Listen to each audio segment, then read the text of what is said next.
This is episode 2 of our series, The Fall of the House of Ollis. And today's episode, we're calling it The Betrayal and the Reckoning. We are going deep into a set of personal accounts detailing a marriage really pushed to the brink by infidelity and, frankly, some intense struggle. Yeah, we're piecing together the story from their perspectives. It's about the events, the fallout, and what sounds like an incredibly difficult path they describe, trying to, rebuild things. We've got access to, essentially, first-hand accounts that were shared publicly by the people involved. So think of these as, more than just diary entries. Exactly. They feel like attempts to process everything, laying it all out there, unfiltered.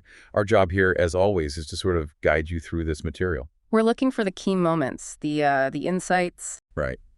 Trying to identify those critical turning points, the reasons they give for the pain, and the steps they actually took, according to these accounts, to navigate what often look like an impossible situation. It is definitely a challenging story, lots of difficult truths, and we want to be really clear.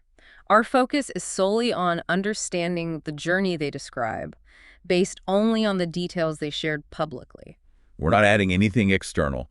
We're looking for patterns, the crises, the struggles, and also how past issues like some really intense family dynamics seem to cast a long shadow over their efforts to fix things. It's about understanding the narrative presented in their words, letting you hear the story as they told it. And before we really dive in, we absolutely have to give a huge thank you to the Church of Deborah. Yes, absolutely. They financed this entire production, and their support is what makes these deep dives possible. Couldn't do it without them. So where do we start with this one? It feels like there's a definite ground zero. There really is. You have to begin with that moment everything just shattered. The crisis point. The thing that brought it all out into the open. Right, the infidelity discovery. The sources make it clear this wasn't just a suspicion. No, not at all. According to the material, the issues that were maybe simmering for a while just exploded because of a very concrete discovery. And the accounts are quite specific about how it happened. Tammie describes finding Paul's phone in the car. Which is already, a bit charged. But the key details... She knew the passcode. Exactly. Yeah. So she didn't just find the phone, she could access it. And she describes going through his text messages. That's where things really went off the rails. Yeah, the source describes her finding explicit content.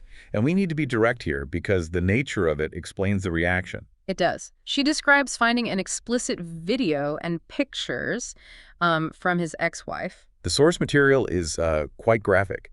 It states she found a video of the ex-wife using terms like masturbating and describing it vividly, just going to town on herself. And also pictures of her breasts. So this wasn't some vague text message flirtation. This was explicit visual material. Material from a past relationship, specifically an ex-wife, which, clearly crossed a massive line in their current marriage. The impact, as Tammie describes it in the source, was immediate, just devastating. Her reaction wasn't subtle.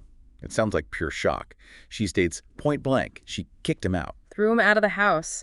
And her first thought right then, seeing that content. That she was done, Yeah. Finished with marriage. The betrayal felt, insurmountable at that moment. So this immediately led to a separation. The sources say this initial split lasted about 2 weeks. A really intense 2 weeks, you have to imagine. And during that time, Paul's reaction, as they describe it. Panic.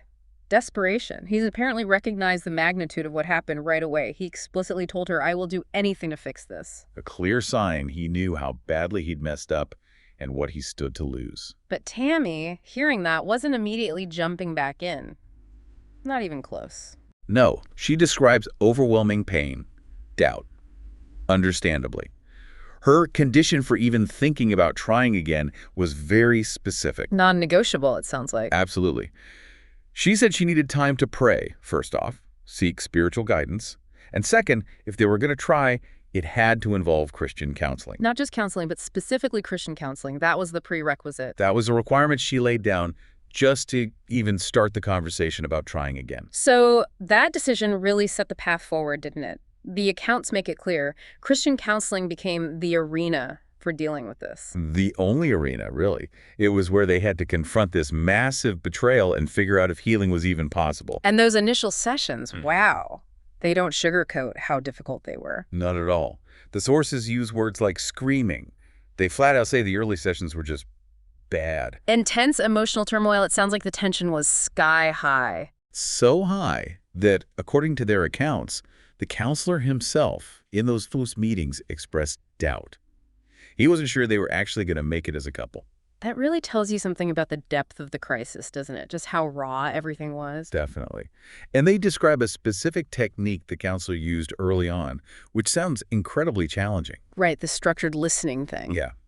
One spouse gets the floor, they talk, vent, express everything, the pain, the anger, whatever it is, and the other spouse. Has to just sit there and listen. No interruptions, no defending themselves, nothing. Just absorb it. And then they'd switch roles, sometimes dedicating whole sessions, maybe even multiple sessions, to one person just talking and the other just listening. The sources talk about how agonizing that was, being the listener. Oh, yeah. They use the phrase pulling your hair out. Yeah. Just having to sit there, hearing the depth of the hurt they caused, or maybe the accusations, the raw emotion, and not being able to respond immediately. They explicitly call those the hardest sessions ever. Really highlights the emotional wringer they were going through. But interestingly, despite how difficult and intense it sounds, they speak incredibly highly of the counselor. Yeah, they do. Phrases like, fantastic, anointed, even the best counselor they'd ever encountered. It suggests that whatever his methods were, however challenging, they felt he was effective, that his guidance was crucial in navigating that emotional minefield. And he didn't seem to pull any punches, did he? No, they mention a specific time he really chewed Paul out. When was that? Apparently, when Paul was maybe getting impatient with the process, suggesting Tammie should just get over it faster, or trying to deflect some blame, the counselor shut that down firmly. Okay, holding him accountable. But, importantly, the source also says the counselor chewed me out too, meaning Tammie. Ah, so it wasn't one-sided. Exactly. It indicates the counselor challenged both of them, holding them both responsible for their roles in the relationship dynamics and the healing process. It wasn't just about pointing fingers at Paul. Okay, so that's the immediate crisis, the counseling starting. But then the sources try to dig deeper, right, into the why. Yeah, trying to unpack the reasons, the context behind the betrayal. What factors led Paul to that point, at least according to his own account? What does he say?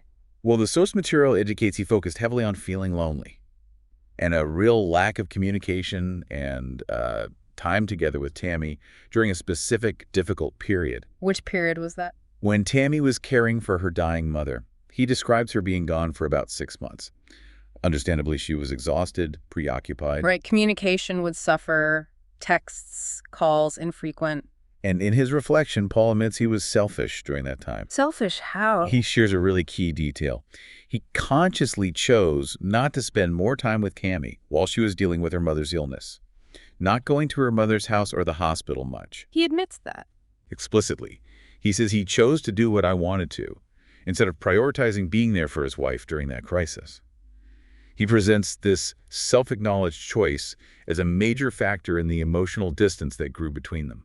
Wow. Okay, so it wasn't just the circumstances, but his choices within those circumstances. Right. And the sources also suggest the infidelity didn't happen in a totally healthy marriage.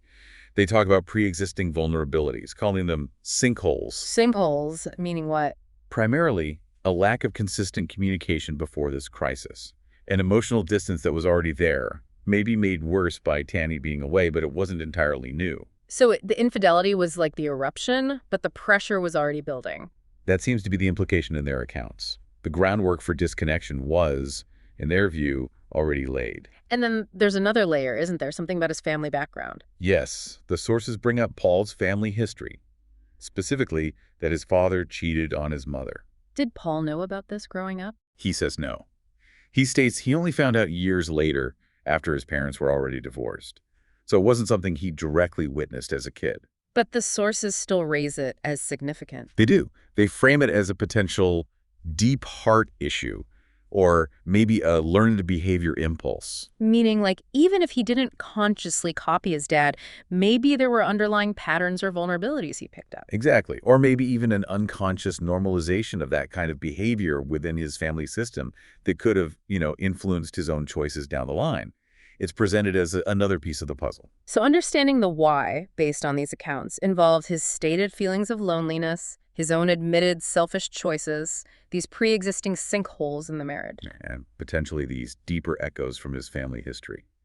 It's presented as a complex mix. Which leads us, naturally, into the really hard part, trying to forgive, trying to rebuild trust after something like that video discovery. Yeah, the sources are very clear. This was a long, painful struggle for Tammie.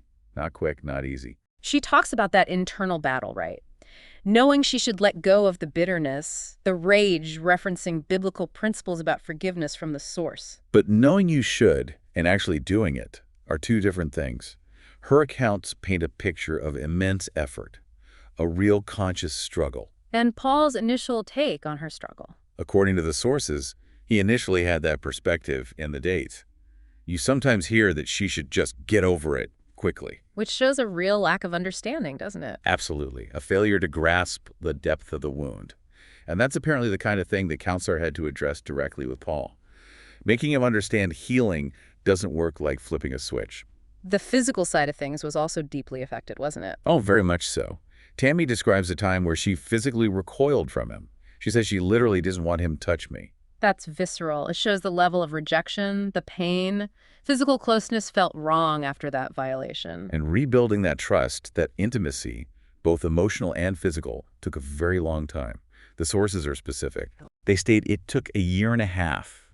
A year and a half before Tammie felt she could genuinely trust Paul again and show affection beyond maybe just holding hands. And they clarify that wasn't just about sex. Right. They explicitly say this long timeline wasn't about resuming sexual intimacy specifically, but about rebuilding that basic sense of trust, comfort, physical closeness, emotional vulnerability. That year and a half figure really underscores the sheer time involved. And even during that time, it wasn't smooth sailing. They talk about triggers. Yeah, constant challenges. Simple things like just hearing the ex-wife's name could apparently trigger all the pain again. Anger, painful memories flooding back. Setting back whatever progress they'd made. Exactly. It highlights that healing isn't linear. It requires incredible patience, especially from the partner who caused the hurt, when those triggers inevitably pop up. Tammie offers an interesting comparison, doesn't she, between this situation with Paul and her first marriage. She does. It's quite revealing. She states very clearly that she was willing to go through this incredibly difficult process with Paul because she loved him, even after the cheating. But her first husband. She says she left him immediately after he cheated because, in her words, she didn't love him anymore. So for her, the presence of love, that deep connection, was the deciding factor. It seems so. It determined whether the immense work of trying to overcome infidelity was even worth attempting. And they're both honest that it is work, that the healing goes in fits and starts. Yes, progress, then setbacks, good periods, then triggered moments or new difficulties. It required, they say, repeatedly being willing to start over emotionally, relationally, not getting totally discouraged by the bumps in the road. And part of that work involves actively trying to reconnect. Right. They talk about intentionally doing things like incorporating date nights, making a conscious effort to spend positive time together, almost like they were dating again. Trying to build new, good memories to help counterbalance the bad ones. Exactly. Actively rebuilding the positive connection. Now, the sources also mentioned they use some external principles to help frame this healing process. Something from Leslie Vernick. Yes, they reference 10 points for healing, apparently discussed by Leslie Vernick, and they apply these to their own experience. It gives us a kind of framework. Okay, let's walk through those quickly and see how they connect to the story as told in the sources. First up, ownership and repentance. Did the unfaithful spouse take full responsibility without blaming? The source says Paul did, that he was genuinely sorry and truly wanted to make things work. Okay, second, self-examination. Willingness to understand why they did it. Paul stated reasons: loneliness, selfishness, his choices around Tammie's mother's illness. This seems to fit here as part of his reflection. Third, deep heart issues. Looking beyond the act itself at things like pride, entitlement, impulse control. The discussion around Paul's family history of infidelity touches on this, suggesting potential deeper patterns. Fourth, genuine sorrow. Sorrow for the pain caused, not just for getting caught. The sources imply Paul's sorrow was the former focused on the hurt he inflicted on Tammie, given his stated desire to fix things. Makes sense. Fifth, willingness to listen. Huge one here. Was he willing to sit with her pain? The counseling sessions where he had to just listen for long periods directly address this. Okay. Sixth, injured spouse willing to forgive. Was Tammie willing at least to start the journey, even if she didn't know how? She said it was very hard, involved a lot of prayer, but yes, she was willing to undertake the effort. Seventh, injured spouse looks at own contribution. Willingness to see if existing issues, like neglect or distance, played a role without excusing the infidelity. Tammie acknowledging her exhaustion and unavailability while caring for her mother, calling it her fault and contributing to the sinkhole, seems to fit this. Eighth, honest with feelings. Both parties committed to not burying emotions. They credit the counselor here, saying there was no sweeping feelings under no rug. Full emotional honesty was encouraged. Ninth, acknowledge positive changes. Did the injured spouse recognize the efforts being made? Tammie stated she did acknowledge Paul was trying, recognized the positive steps he took during that long healing period. And finally, 10th, tolerate fits and starts. Understanding healing isn't smooth. This was explicitly discussed in the sources. The need for patience from both, especially Paul when triggers happened. So you can see how these principles, as presented in the source, map onto the specific experiences they describe sharing. It provides a kind of structure to the chaos. But navigating the infidelity itself was only part of the story, wasn't it? These accounts describe their journey being massively complicated by external stuff. Oh, massively. Yeah. Particularly, it seems, intense and ongoing conflict with Paul's side of the family. There's a specific incident that stands out involving Paul's ex-wife again, right? After her death. Yes. Paul and his ex-wife had been divorced for 25 years when she passed away. A memorial video was made. And the issue was the content of the video. According to the sources, yes. Tammie describes the video portraying Paul and his ex-wife's life together, almost as if they were still married, despite the long divorce, estrangement from their sons at times. It painted a picture Tammie found deeply inappropriate. How did she react? Strongly, viscerally. She saw it as a direct slap in the face, especially given that this was the same ex-wife involved in the infidelity discovery years before. Her language about the ex-wife in the source, reflecting on past behavior during their marriage, is extremely harsh. Terms like whore, things like that. It shows the depth of her anger and hurt. And this memorial video incident seems to have pushed Tammie to do something quite extreme. It does. According to her own account, in response to the video and all the feelings it brought up, she took action. She got the explicit video and pictures of the ex-wife, the one she found on Paul's phone years prior. The ones that started the whole crisis. The very same ones. And she posted them publicly on Facebook. Wow, she posted that explicit content online. That's what she states in the source. She says she left it up for about an hour. What happened then? The consequences were swift. She describes getting a call from the sheriff. The police got involved? Apparently. She says the sheriff was understanding of her being upset, but told her he could arrest her for posting that kind of content, but wouldn't, provided she took it down immediately. And did she? She says she did, after that hour. She felt she'd made her point to whoever she wanted to see it, presumably Paul's family or others involved with the memorial. But posting it publicly wasn't the only thing she did with that content, was it? No. The sources detail that she also admits sending the explicit video and pictures directly to the ex-wife's then-current husband. She sent it to him personally. Yes. And according to Tammie's account, this action led to that man leaving his wife, the ex-wife, and eventually divorcing her. So her actions had major real-world consequences for others, too. Absolutely.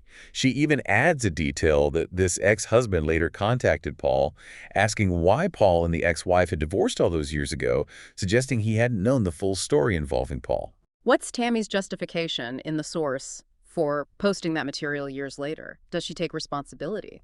Her perspective, as stated in the source, squarely blames Paul. Her reasoning is essentially, you shouldn't have had that video. Meaning, because he still possessed the explicit content years after the initial discovery, he was responsible for her reaction when the family drama flared up. That seems to be her stated logic. His continued possession of it was, in her view, the root cause that triggered her extreme actions during that later conflict. And this conflict wasn't just about the ex-wife or the video, was it? It sounds like a broader family rift. Very much so. Tammie expresses intense anger about how Paul's family reacted to the ex-wife's death generally. She describes them acting like sudden best friends with the ex-wife, putting up pictures despite years of apparently not speaking. How does she describe Paul's family overall? The terms used in the source are incredibly harsh. She calls them traitors, backbiters, enemies. She refers to enduring 23 years of perceived crap and drama from them. So this incident was like the final straw on top of decades of bad blood. It certainly sounds like it. The history of conflict, combined with her perception of their actions, around the ex-wife's death seems to have solidified a complete break. What was the outcome of that? Tammie's declaration, according to the source, is that she is completely done with him, finished. She explicitly states she wants no contact with Paul's family anymore, not even for holidays. That's a major decision, a total severing of ties. Shows how deeply these external conflicts impacted their own immediate family. Absolutely. But then, amidst all this turmoil, the infidelity, the counseling, the family drama, Paul offers an interesting perspective shift. What's that? He connects their current improved state to their physical location. He states that his relationship with Tammie, his own mental state, his spirituality, everything, is 100% better since they moved away from their previous home in Irwin, Tennessee. He blames the location. He describes Irwin in stark terms, calls it an evil place, even mentions portals from hell. Seriously, portals from hell. That's the language used in the source. It strongly implies that he felt the geographical place itself, and almost certainly the intense family history and drama centered there, were major negative forces weighing them down. So moving away provided a crucial break. That's his perspective, that escaping that environment was key to their improvement. It adds this whole other layer, the idea that the external setting itself played a significant role in their struggles and recovery. So through all these accounts, the betrayal, the fights, the therapy, the family wars, there's this recurring idea, isn't there, about marriage itself? Yes, a very consistent theme emerges. Marriage requires work, constant daily effort, especially a marriage that's been through this kind of trauma. They put it very bluntly in the sources. They do. They say it's like a job, something you have to actively, consciously work on every single day. It's not passive. It's an ongoing commitment. And not just when things are bad. Right. No, they stress that don't stop working, just cause everything smooth sailing. The idea is that consistent effort is needed to maintain the health of the relationship and prevent those sinkholes from reappearing. What kind of work are they talking about specifically? Key things they highlight in the source are consistent, open communication, talking about feelings, needs, prayer both individually and praying together as a couple, and simple acts of affirmation like frequently telling each other, I love you. These aren't extras in their view. No, they're presented as fundamental practices, vital components for keeping the connection strong after everything they've been through. The sources also touch on the idea of staying together just for the kids, don't they? They do, and they take a very strong stance against it if the love and trust are truly gone. What did they say? They argue pretty emphatically that staying in a marriage like that just creates hell for the children. The kids are perceptive, they pick up on the lack of genuine connection, the pretense, and it harms them. So the bottom line message from their accounts seems to be that real healing, real resolution after something like infidelity, it takes a lot of time. Remember that year-and-a-half marker for trust, and it absolutely requires consistent mutual effort. Mutual being the key word. Absolutely. They stress they are a team. The work has to be done by both spouses together. It can't be just one person trying to fix everything. Okay, so bringing this deep dive to a close, we've really walked through a painful, complex story as it's laid out in these personal accounts. Yeah. The shock of betrayal, the sheer intensity of the conflict, the grueling counseling process, that long, nonlinear path of forgiveness and rebuilding trust. And layered on top of all that, the huge impact of external pressures, like those deep-seated family dramas. Examining this, hearing their story in their own words, it's valuable because it gives you such a raw, unfiltered look at what it actually takes to try and overcome these massive marital wounds. It really highlights things like personal history, individual choices, accountability. The difficulty of dealing with outside interference, and just the incredible level of consistent commitment needed from both people to even attempt repair when things seem broken beyond fixing. It's a powerful dose of reality. These aren't neat, tidy problems with easy solutions. Definitely not. It's messy, demanding lived experience. So as we wrap up, here's something to maybe mull over based on the journey described here. Think about how revealing painful truths actually works.